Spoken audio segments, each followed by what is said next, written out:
Good morning, Falcon fans, Falcon fans. I was having my typical morning tea this morning, and it's tea. Um, and I came across an article that I thought was let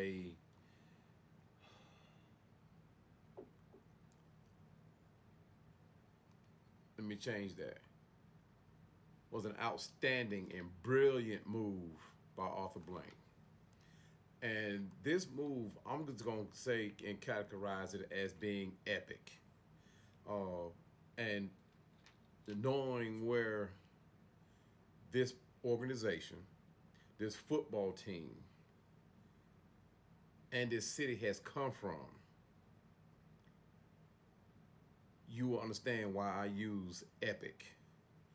So, Arthur Blank has decided to partner up and added four African Americans to the ownership team. Now, these are not the only African Americans. As you know, Warwick Dunn is a limited partner as well. So, but these four individuals are the only limited partners there are of color. So, and these four individuals, I just want to say, welcome to Atlanta, welcome to the Falcons family, and to this organization. And if you don't know these four individuals, they are, and this resource is coming from the AtlantaFalcons.com website. So you can go on and do your own research. But I thought I would share this with you. I had another podcast to do this morning, but when I ran across this, I just had to share this info with you guys. Those of you who haven't already read it, like I said, welcome again to Ms. Rosalind Brewer. We all know her. She's very community based, and she's known for her association with Walmart and Walgreens. Dominique Dawes, we all know her. She needs no introduction. Another one that does not need any introduction is Will Packer, the TV and film producer. Rashawn Williams, he's a venture capitalist, and this guy here created his own foundation, people. I'm going to share a little bit of each one uh, and their credits and their qualifications as, being able to take on a limited partnership of the Atlanta Falcons. Now, I'm not sure what limited means and what their involvement means and what the extent of their involvement as partners. However, from their background, it's pretty much administrative, community-based type. And I don't know, like I said, I don't know the financial aspect of it. I'm not sure about that as well. It does not mention it in the article. But it's a group of people. This group is, and you have to do your own research. The other people's names are in here, and I'll share that with you as well. But this article, I'm going to share it with you. Like I said, it came from AtlantaFalcons.com.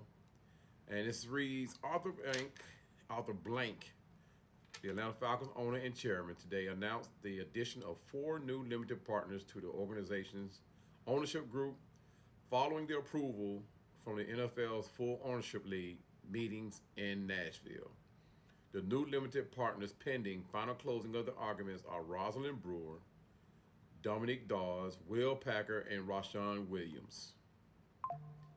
They joined the current group of limited partners that include Brian Barker, Ron Kanakaris, I hope I'm pronouncing this right, and there's some more names in here I know I'm going to mess up. Warwick Dunn, who needs no introduction, Doug Hertz, Alan Keisterbaum, Edward Mendel, and Derek Smith. You have to go on and do your own research as to how each one fits into the Falcon organization and their background. Like I said, I'm going to share the new four. I'm going to share a little bit of theirs with you guys here this morning. Brewer, Dawes, Packer, and Williams have made their marks in corporate business, athletics, entertainment, and finance. Each brings keen business acumen, leadership, and perspective that would enhance the ownership group in a variety of ways. Brewers has served as an associate director of the board of the Arthur Blank Family Foundation since 2016 and will continue in that role. It also says Roz, Dominique, Will, and Rashawn are impressive leaders and have made an impact in a variety of enterprises while also building histories of success, making a difference in the world around them, and positively impacting people in ways that align very well with our core values. This is what Arthur Blank said. Each brings unique talent, experience, and perspective to our ownership group, so I'm excited to have them on board as limited partners and to tapping their vast expertise and finding ways to continue building the Atlanta Falcons and making an even bigger difference in our community. So if you guys remember in Coach Raheem Moore's initial press conference, he hinted, he did a little more than hinted. He kind of talked up that the Falcons as an organization and as a team will be more community involved. And that's not just going out there doing their own thing as far as like what Warren Dunn does with the building of the houses for the single mothers and Grady Jarrett, who's everywhere. So, I mean, you can name things, feed the homeless, all kind of things that Grady, he's everywhere. You never know when he'll pop up, but he's when you say community, that's Grady Jarrett. But so I'm thinking with these four new individuals, like I said, each one of them brings their own expertise, but it's more community based and administrative based as opposed to a personnel and team decision. So I'm guessing when it comes down to doing stuff in the community, they'll probably come up with how, the when, the where.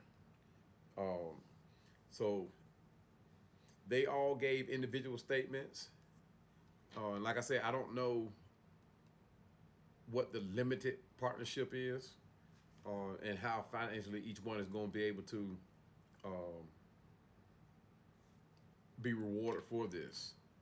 But like I said, each one of these individuals gave their own statements. I'm not going to read all of them, but I will go into each one's background and give you a heads up on how each one have made their mark. Ms. Rosalind Brewer, is an influential corporate executive celebrated for her visionary leadership, trailblazing initiatives, and advocacy for positive change and global business. She served as the president and CEO of Walgreens Boots Alliance, a global leader in retail pharmacy and healthcare, where she played a pivotal role in shaping the company's strategic direction and navigating the complexities of the healthcare landscape during the COVID-19 pandemic. So if you guys remember when Walgreens went through this revamping, I guess that's what you would call it, where they were closing a lot of stores and putting people out of work. But I guess with this, I'm not going to guess.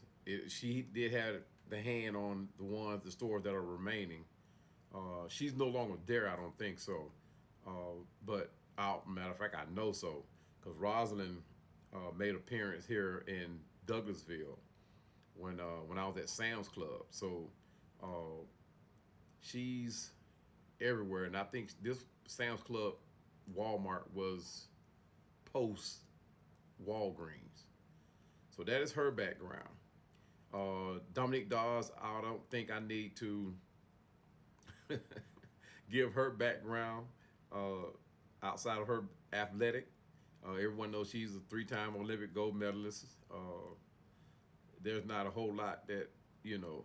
Now, when it comes to uh, the administrative side of her, the brain aspect side of her, business side, I say, uh, it says she has been a national ambassador for the number of nonprofits and corporations and served as the co-chairman of the President's Council for Fitness, Sports, and Nutrition. So I guess when it comes to creating programs like the one we used to have, PAL League, that was put on years ago, that has since been disbanded pretty much, and they need to bring that back. They need to bring that back. Uh, but when it comes to